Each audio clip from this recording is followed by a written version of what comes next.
On Friday, two federal courts in Washington rejected former President Donald Trump's parallel claims for immunity from due process, dealing a blow to Trump's effort to delay his March 4 criminal trial date.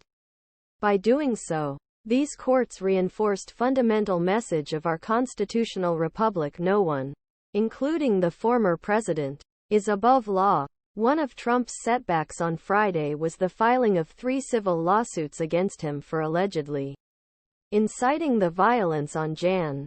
6.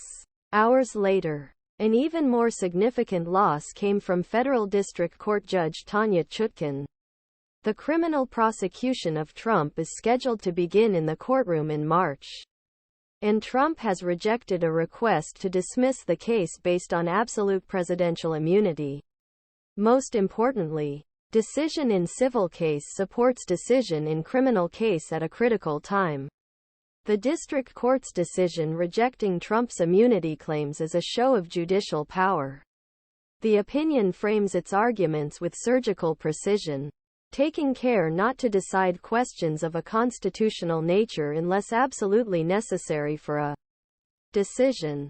This conservative approach to jurisprudence aligns Judge Chutkan with Trump-appointed appeals court Judge Gregory Katsas in his concurring opinion Friday in denying Trump's appeal of his civil immunity claim. The district court's decision is focus here because a pretrial appeal of ruling is most powerful weapon Trump will use to evade federal investigation into his attempt to overturn 2020 election.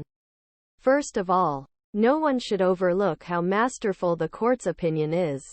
Judge Chutkan concludes his comprehensive analysis with this telling statement: the defendant's 4 years of service as commander-in-chief did not entitle him to the divine right of kings to evade criminal liability imposed on their subjects. The opinion has been carefully prepared with the Supreme Court in mind. The decision applies every methodology of constitutional interpretation, including textuality, every variety of so-called originalism, attention to constitutional structure and basic premises, functional considerations and history, all inevitably point to its conclusion. Take Trump's textual claim, for example, absurdly attributes this to the impeachment clause of the Constitution, claiming that he is immune from prosecution because was acquitted after leaving office. The district court refutes the argument by simply restating defendant argues that since an impeached and convicted president may be subject to criminal prosecution, a president who is not convicted may not be subject to criminal prosecution. Good litigators learn that it is better to leave such implausibility in the cutting room and press on with their stronger arguments. But Trump's other claims in the immunity motion have little to commend them.